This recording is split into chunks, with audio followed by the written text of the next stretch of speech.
Tá bom? Então abra sua Bíblia aí, na carta de Timóteo, na primeira carta de Timóteo.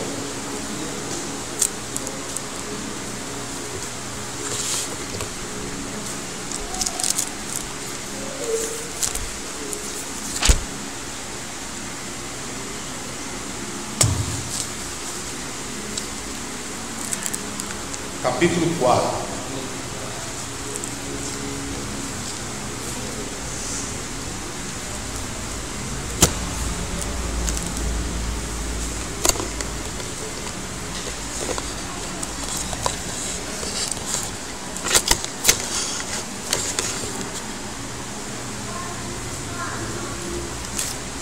Capítulo 4 de 1 Timóteo, amém?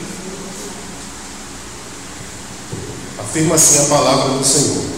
Ora, o Espírito afirma expressamente que nos últimos tempos alguns apostatarão da fé por obedecerem a espíritos enganadores e a ensinos de demônios, pela hipocrisia dos que falam mentiras e que têm cauterizado a própria consciência, que proíbem o casamento, exigem abstinência de alimentos que Deus criou para serem recebidos com ações de graças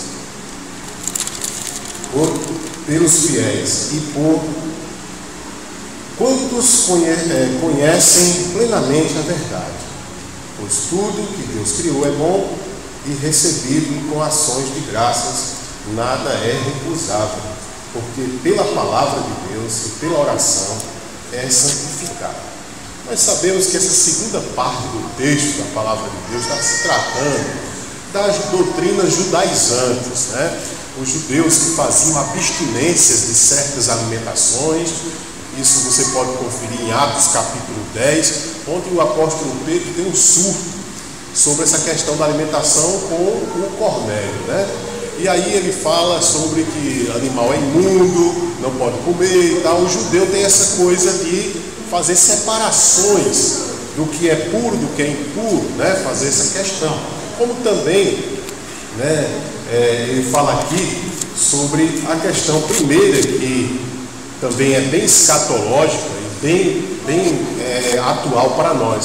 Ele está falando aqui que nos últimos tempos, né, algumas pessoas que conhecem a fé vão estar apostatando, ou seja, abdicando da sua fé, abrindo mão da fé genuína para uma fé falsa, porque elas vão dar ouvidos a espíritos enganadores, entendeu?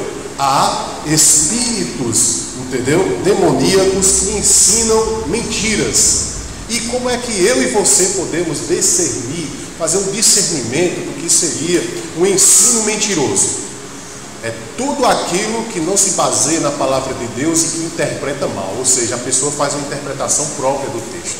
Você está entendendo? Ela pega o texto da Bíblia e ela diz: Deus está me dizendo assim, porque para ela, na cabeça dela, aquele texto, de alguma forma, ela forçou aquele texto dizer o que ela quer para algo pecaminoso, para algo errado que ela esteja fazendo.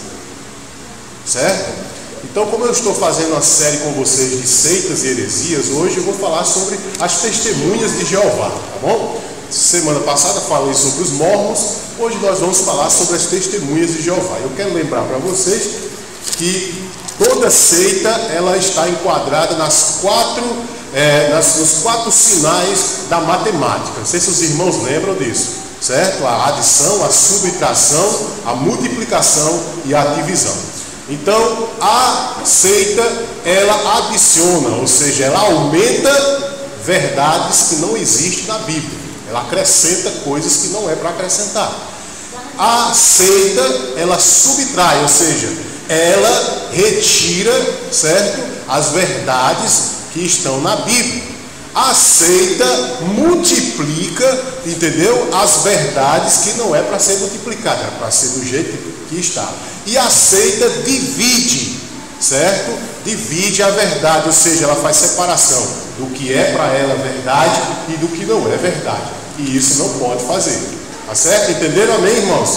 Então, quando você for reconhecer uma seita, você vai ver logo que eles fazem essas coisinhas aí, tá bom? As testemunhas de Jeová, ela tem uma origem, certo? As testemunhas de Jeová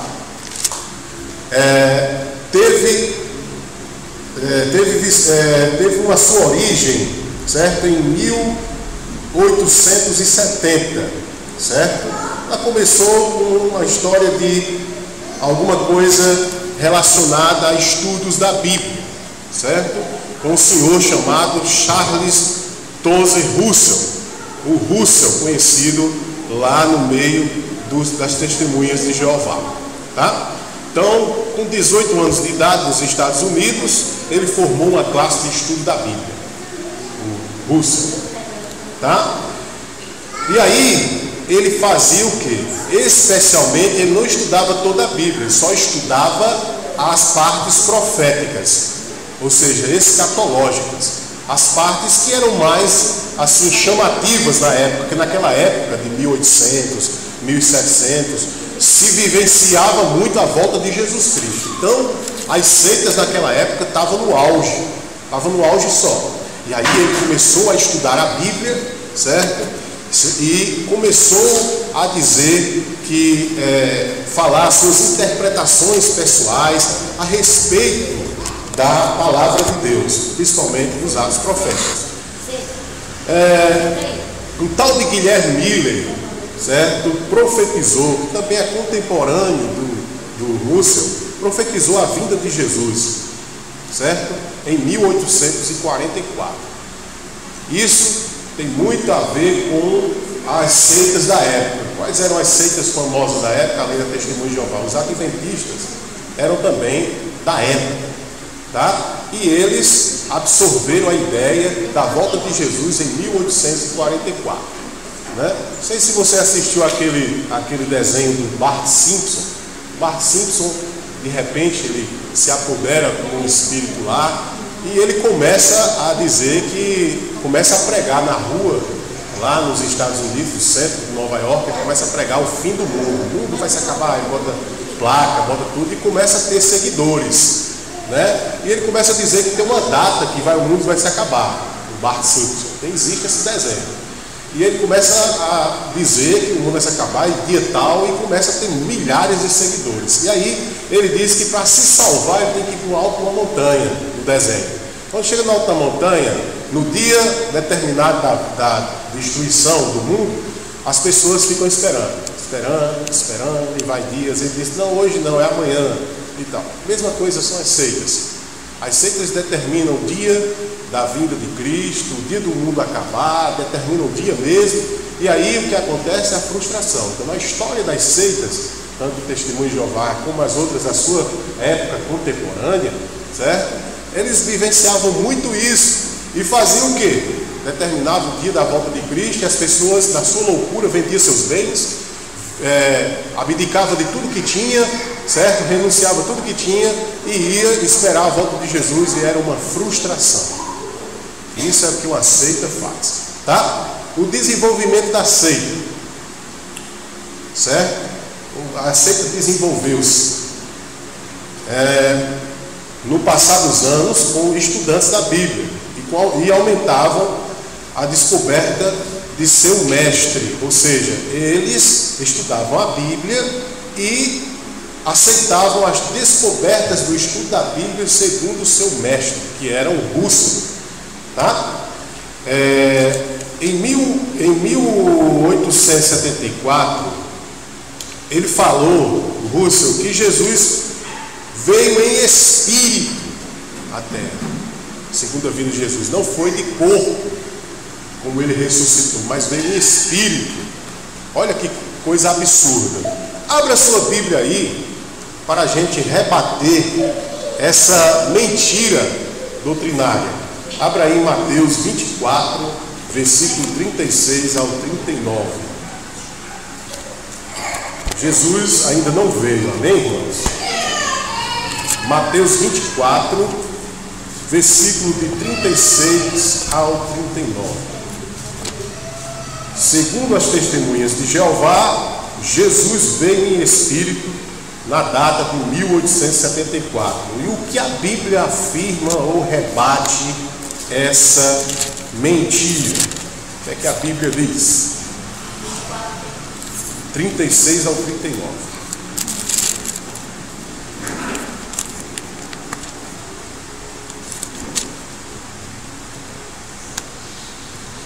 Mas a respeito daquele dia e hora, ninguém sabe, nem os anjos do céu, nem o Filho, senão o Pai. Pois assim como foi nos dias de Noé, também será a vinda do Filho do Homem. Porquanto, assim como nos dias anteriores ao dilúvio, comiam e bebiam e casavam e davam-se em casamento, até o dia em que Noé entrou na arca. E não o perceberam, senão quando veio o dilúvio e os levou a todos. Assim será também a vinda do Filho do Homem. Então, o que é que diz aí na primeira parte do texto? A primeira parte do texto já dá a resposta. Nem os anjos, nem o Filho, enquanto estava na terra, antes da ressurreição, claro, porque pós-ressurreição e Jesus subiu ao céu, saiba que Jesus agora sabe, ok? Agora Jesus sabe a hora e o dia do fim. Mas antes, quando Jesus estava na terra, em carne humana, ele estava falando agora nesse momento que não sabia, ok? E aí cai a tese de que Jesus veio em 1874, não é verdade? Porque Deus não falta com a verdade para conosco. Os nomes que a seita teve durante seus anos, durante sua origem, ela teve vários nomes: Sociedade de Tratados da Torre de Vigia, Sociedade da Torre de Vigia de Sião, Associação Internacional de Estudantes da Bíblia, o Reino Teocrático, o Púlpito do Povo, a Aurora Milenar, Russelismo, Sociedade Bíblica de Tratados da Torre de Vigia, e oficialmente, por último, ela se intitulou de Testemunhas de Jeová. Tá certo? Essa é a seita TJ Brasil. Tá bom? As predições falsas do assim chamado Russell, o mestre das Testemunhas de Jeová. Olha as predições que ele teve. Ele tinha um momento de mãe de Ná, né? Mãe de Ná, ele tinha um momento assim, de predizer as coisas. Acho que ele estudava muito profecia, ele ficou muito mãe de Ná. Afirmou que o tempo dos gentios terminou em 1914, não havendo verificação, pois em 1967, uma parte de Jerusalém estava em posse dos gentios. Sabia disso? Que Jerusalém, através de judeus, tinha posse dos gentios, ou pessoas que eram de outros povos. Aí eles disseram que em 1914 os gentios estavam libertos. Olha só que mentira, se em 1967 ainda Jerusalém e os judeus tinham posse dos gentios. Vamos ver aí o que é que a Bíblia diz sobre isso. Tem uma profecia sobre a libertação dos gentios que quebra, certo, essa predição falsa de Russell. Lucas capítulo 21, versículo 24. Lucas 21, versículo 24.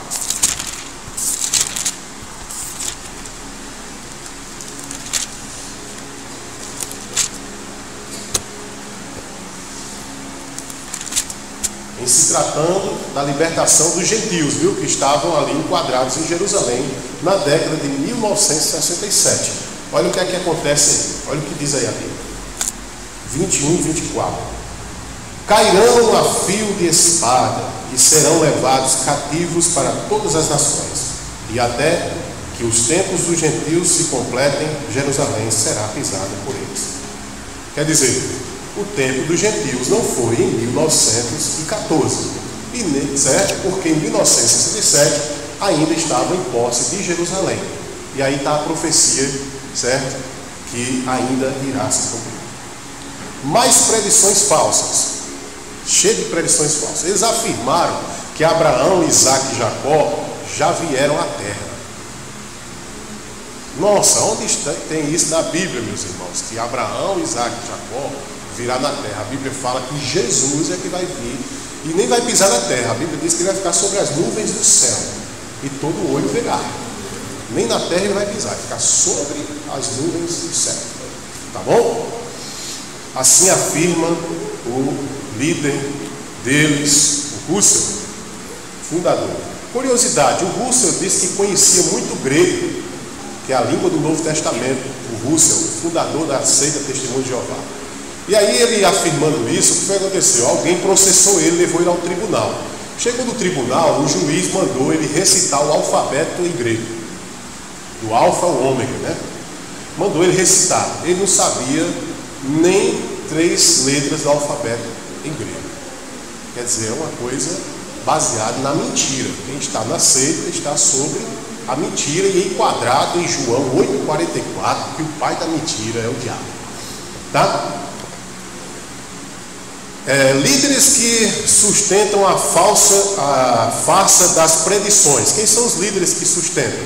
Antigamente o Russell, Charles Russell, e atualmente o Nathan Kinnon, certo? Nathan Kinnon. Ele sustenta ainda essas mentiras e as testemunhas de Jeová, infelizmente, acreditam. Doutrinas falsas delas, da testemunha de Jeová. A Bíblia. O que a Bíblia é para as testemunhas de Jeová?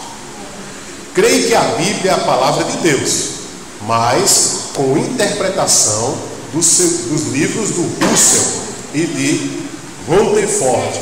Ou seja, a Bíblia não se interpreta a partir do Espírito Santo. A Bíblia se interpreta a partir de um homem, do fundador da seita, Russell.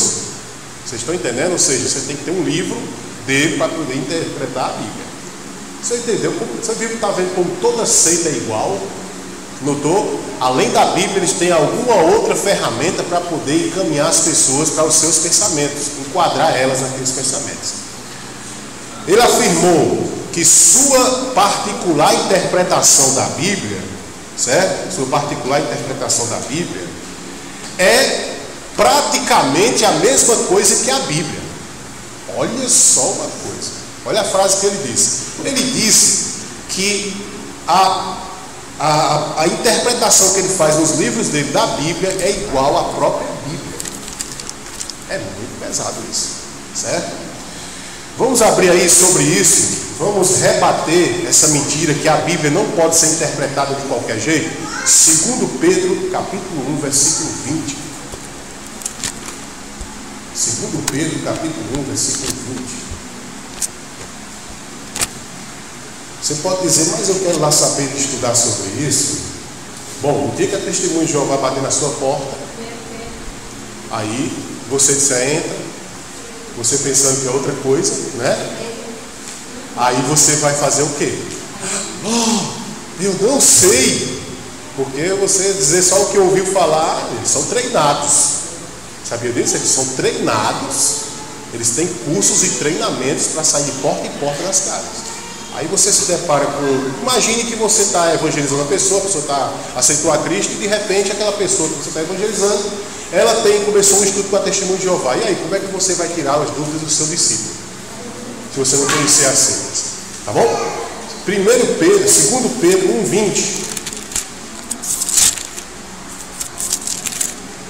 1,20.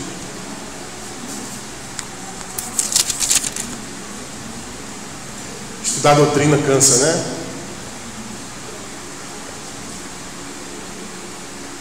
Vamos lá? Sabendo, primeiramente, isto, que nenhuma profecia da Escritura provém de particular elucidação.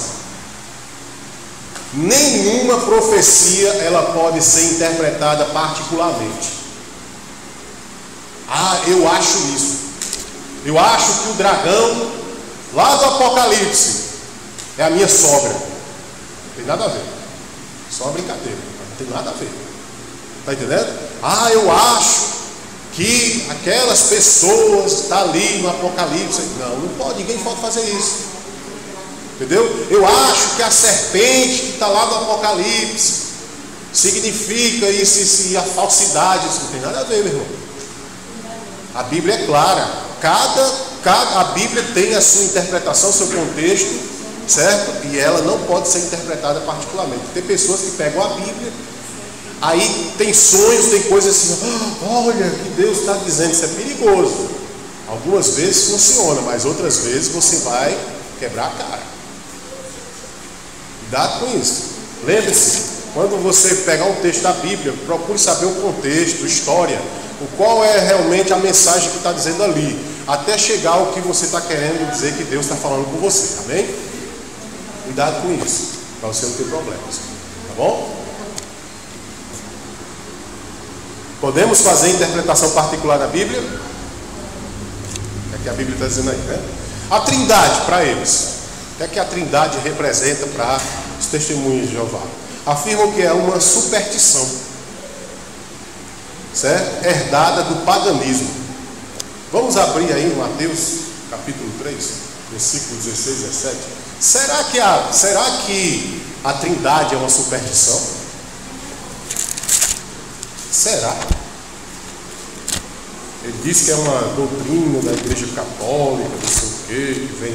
Não, eles vão contar sempre essas histórias. Eles começam para você dizendo assim: você já viu a história de Adão e Eva?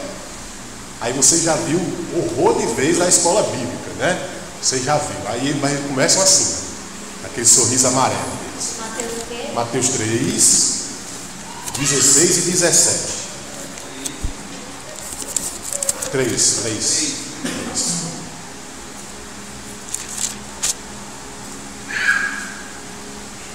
Vamos lá. Para as testemunhas de Jeová, a Trindade é uma superstição, amém? Para nós é uma verdade, embora não exista a palavra Trindade na Bíblia. Você pode rodar a Bíblia toda, botar ela de cabeça para baixo, você pode botar ela no teto e ler assim, da sua cama para cima, você pode botar ela de todo jeito. Você não vai encontrar a palavra Trindade, mas você vai encontrar a manifestação dos três na Bíblia, que foi dado o nome de Trindade, que vem de três, amém? Batizando Jesus, primeiro da Trindade, né? Jesus é da Trindade ou não? Pronto. Batizando Jesus, saiu logo da água, e eis que lhe abriram os céus, e veio o Espírito de Deus. O Espírito de Deus faz parte da Trindade? Vamos para cima, vamos para frente. Descendo como pomba, vindo sobre ele, e eis uma voz do céu que dizia: este é meu filho amado. Essa voz faz parte da Trindade? É Deus. Pronto. Não tem a palavra, mas existe, não existe? Para eles é superstição. Você já pensou, uma pessoa está recebendo um estudo desse, de um povo desse? Quer dizer, a pessoa vai passar por uma lavagem cerebral e ela nunca mais encontra. Pode ser que é obra pelo Espírito Santo, mas pode ser que nunca mais essa pessoa encontre o caminho da salvação, entendeu? Dependendo da profundidade que ela esteja nesse meio, tá? A divindade de Jesus Cristo. Divindade de Jesus. Abra aí em João 1. As testemunhas de Jeová negam que Jesus seja Deus, afirmam que é um ser criado como anjos e o homem. É uma criatura. Olha! Você está ouvindo? Eles negam a divindade de Jesus.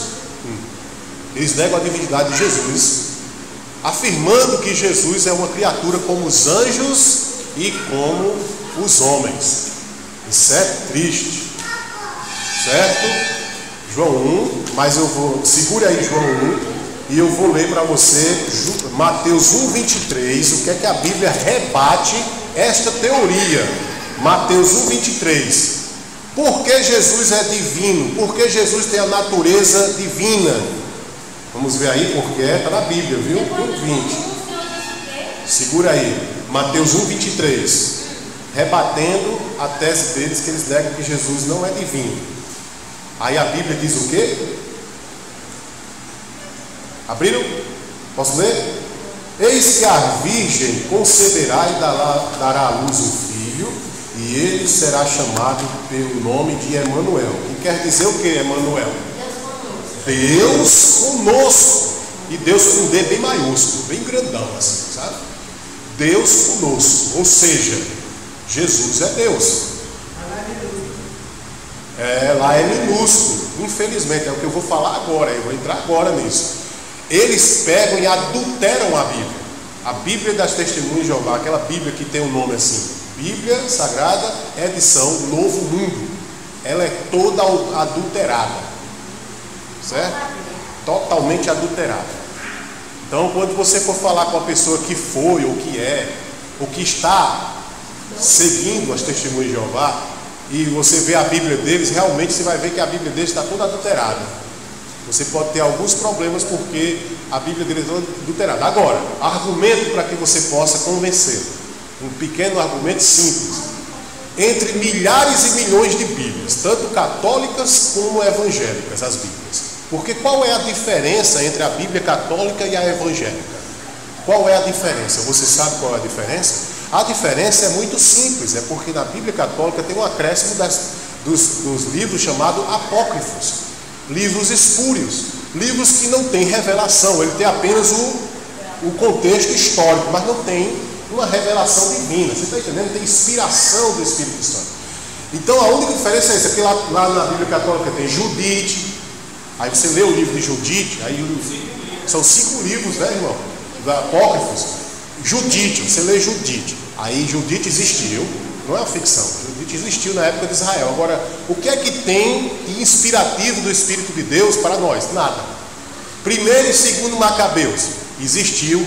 Os Macabeus eram um grupo político, certo? Religioso. Aí primeiro e segundo Macabeus, o que é que primeiro e segundo Macabeus tem a ver com o Espírito de Deus nos trazendo alguma coisa, benefício espiritual? Nada, só tem coisa política. Guerra, entendeu? Morte. Baruque foi um discípulo, não sei se Jeremias, Isaías, Baruque, né? Jeremias, não é isso? Obrigado, irmão. Jeremias. Aí você vê o Baruque, parece que teve um momento que apenas um pensamento dele escreveu umas coisas lá, mas não serve de cunho espiritual para nós. Bel e o dragão. Bel e o dragão. Está lá, é o acréscimo ao livro de Daniel. É uma loucura que tem lá sobre Bel e o dragão. Tem alguma coisa proveitosa? Não. Você está entendendo? Aí é eclesiástico, não é Eclesiastes, é eclesiástico. Tem Eclesiastes, está na nossa Bíblia. Mas tem, na Bíblia católica tem eclesiástico. Também tem umas coisas que não faz sentido. Sabedoria, só presta o capítulo 19. Sabedoria de Salomão. Porque detona a idolatria. Dá uma olhada lá eu posso pregar sabedoria, pegar a Bíblia católica, pegar o capítulo 19 de sabedoria e pregar idolatria, que é uma chibatada grande. Entendeu? Agora o restante do livro de sabedoria não tem revelação de Deus. Então, aí os pais da igreja, eles fizeram uma avaliação e viram, não, só tem um capítulo aqui inspirativo, mas o resto do livro não serve, ninguém vai ficar só com um capítulo. Você está entendendo? E aí foram sendo excluídos. Então não tem diferença. A única é essa, que existe 5 livros a mais, e o nosso tirou esses 5 livros, mas o restante dos livros da Bíblia católica e Bíblia evangélica são iguais. A única diferença é que tem 5 livros a mais na Bíblia católica. Amém? Entenderam? Certo? É isso. Então João 1, o que é que as testemunhas de Jeová relatam sobre João 1? Acerca da divindade de Jesus. O que é que está aí na sua Bíblia? João 1, né? João 1. Não está assim na sua Bíblia? Pode estar, até a Bíblia católica está do mesmo jeito. Está assim, ó, no princípio era o verbo, e o verbo estava com Deus, e o verbo era Deus. Na Bíblia da versão Novo Mundo, das Testemunhas de Jeová, que é da gráfica Torre de Vigia, se me falha a memória, não é isso? Gráfica Torre de Vigia, que é a versão vem de lá, que é deles, a Torre de Vigia é deles, certo? É uma gráfica deles. Eles colocaram aqui, no princípio era o verbo, e o verbo estava com Deus. Até aí está show de bola lá, do mesmo jeito que nós.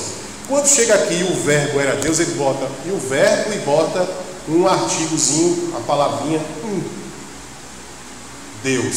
Ele bota e o verbo era um Deus. Aí ele bota um Deus com D minúsculo. Ou seja, colocando Jesus no mesmo patamar dos deuses, certo?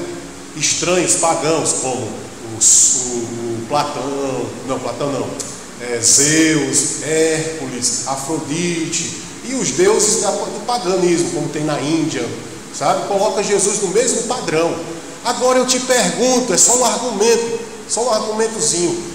Como é que existe? Se existem milhares de Bíblias, milhões de Bíblias em várias versões, tem até para jovem hoje, não é isso? Tem até Bíblia, eu vi a Bíblia aqui do filho do irmão Clemilson, parece um gibi muito bom, criança, instigando a criança a ler, não é isso? Aí você pega a Bíblia, milhares, milhões de Bíblias em várias versões, em várias línguas, todas do mesmo jeito. Aí você pega uma Bíblia só, que é da Torre de Vigia, que é da edição Novo Mundo, aí só ela é a verdadeira? Não existe isso. Hein? Mas eles dizem, infelizmente, né, irmão? Eles afirmam a mentira. Mas é lógico que não é. O que é que Provérbio diz? Da multidão de conselheiros habita o quê? A sabedoria. Então, se você tem milhões de Bíblias, tudo falando a mesma coisa, como é que a única deles é verdadeira? Não é verdade. Tá certo? As milhares de Bíblias, certo? Elas estão corretas, né? E é isso. Então, o Espírito Santo, como é que eles veem o Espírito Santo? As testemunhas de Jeová. Na tradução do Novo Mundo, a Bíblia deles, que é a Bíblia das Testemunhas de Jeová, tem um adultério, que adultério, a palavra adulterar, não se atribui apenas a um ato fora do casamento, do conjugal. Tem pessoas que adulteram um documento, por exemplo, né? O cara pode fazer uma falsa carteirinha de pastor, é só que tem na internet. Certo? Ele pega uma carteirinha de pastor lá, ele baixa, faz um download, entendeu? Aí ele anexa a foto dele, bota o nome de uma igreja, bota até os dados dele, diz: eu sou pastor. Ele adulterou um documento, é mentira. Você está entendendo? Então o documento pode ser adulterado.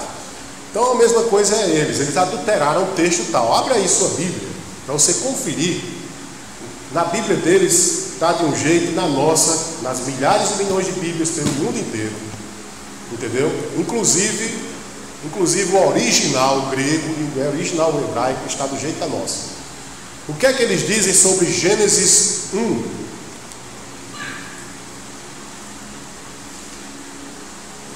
Gênesis 1. O que é que diz Gênesis 1?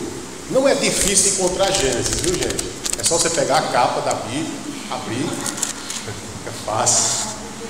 É o primeiro livro, viu? Brincadeira, viu, gente? Eu sei que os batistas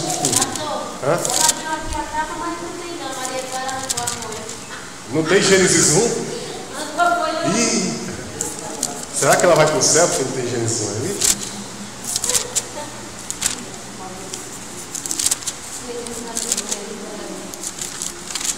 Vamos lá. Meu tá difícil, mas a gente encontra. Encontrei, fui salvo. Louvado seja o Senhor. Então, capítulo 1, verso 1. No princípio criou Deus os céus e a terra. Verso 2, né? Também para complementar. A terra, porém, estava sem forma e vazia, e havia trevas sobre a face do abismo, e o Espírito de Deus pairava sobre a face das águas. Na Bíblia Novo Mundo, que é das Testemunhas de Jeová, sabe como é que está? Assim, ó. Essa parte... E o Espírito de Deus pairava sobre a face das águas. Sabe como é que está lá? E também sem forma e vazia. Está assim, ó. E a força ativa de Deus. Quando se refere ao Espírito Santo, ao invés de dizer o Espírito de Deus pairava sobre as águas, na Bíblia dele está assim: e a força ativa de Deus. Quer dizer, o que é uma força? Para eles é igual uma energia dessa. O Espírito Santo. Entendeu? O Espírito Santo é igual a energia que liga e desliga. É assim? Não. A Bíblia fala que o Espírito Santo é uma pessoa. Tem sentimentos, nos toca, nos traz amor de Deus. Todas essas atribuições do Espírito Santo, essas virtudes, é para quem é uma pessoa e não para quem é uma força. Uma força não tem sentimentos, certo? Uma energia não tem sentimento. Não é verdade? Em Mateus 28, 17, olha como é que eles fazem aí sobre Mateus 28, é adulterado demais a Bíblia deles. Isso é só uma noção, irmãos. Eu estou trazendo só um resumo, certo? Porque se você quiser aprofundar-se mais, você tem que comprar um livro de seitas e heresias, ou então você tem internet, você vai estudar mais profundamente as testemunhas de Jeová, tá bom? Estou concluindo aqui. Vou parar em Espírito Santo, foi até onde eu fiz o estudo. Tá? 28, 17. 28, 17 e Mateus. E quando o viram, o adoraram. O que foi que os discípulos fizeram aí? Adoraram a quem? Jesus, não foi? O adoraram. Mas alguns duvidaram. Eu acho que as testemunhas de Jeová estão na última parte do texto. Duvidaram. Tá certo? Porque a palavra adoraram, olha o que é que eles colocaram aí. Eles trocaram a palavra na Bíblia deles, adoração, por outra palavra. Eles adulteraram e botaram prestar homenagem. Olha só. Então, os testemunhos de Jeová, quais são as pessoas aí que são as testemunhas de Jeová aí? As que duvidaram, né? Não está aí, né? Vamos ler o texto. Ó. E quando viram, adoraram. Esses aí estavam crendo, né? Aí a segunda parte. Mas alguns duvidaram. As testemunhas de Jeová. Está entendendo? Então, meu irmão, você trocar a palavra adoração por prestar homenagem, misericórdia. Misericórdia. Isso é um assassinato à palavra de Deus, gente. Uma blasfêmia. Né? Que preço esse povo vai pagar em Deus?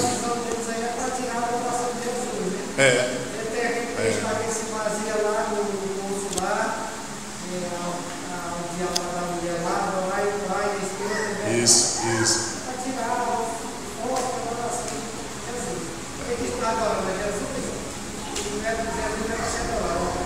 Pode adorar homem, né? Não pode adorar homens. Pois é. Aí já falamos de João 1. Então nós vamos parar por aqui, tá certo? Vamos parar por aqui porque já temos um básico sobre as testemunhas de Jeová. Então você tem que entender o seguinte, nesse básico. Você tem que entender que a origem deles não é em Deus, nem nas Escrituras, mas tem uma base das Escrituras, porém distorcida, uma interpretação pessoal. Toda interpretação que eles fazem da Bíblia é baseada no Russell, o fundador deles. O fundador deles é um charlatão, porque foi para o tribunal, não sabia falar nem 3 letras do alfabeto grego, ele falando que falava grego fluentemente, né? Você tem que entender que a Bíblia para eles, a nossa, não é verdade, é a deles, Novo Mundo, toda adulterada, que eles mudaram os textos, né? Você tem que saber que Jesus para ele não é Deus, sendo que a Bíblia diz que ele é Deus. Você sabe agora que o Espírito Santo para eles não é uma pessoa, mas uma força, uma energia, entendeu? E é isso. Eles fazem um terror, né, psicológico, principalmente daquelas pessoas que são católicas, que não têm conhecimento da palavra de Deus. Quando eles fazem um estudo, as pessoas ficam alienadas porque têm sede de aprender e estão sendo ensinadas erroneamente, tá bom?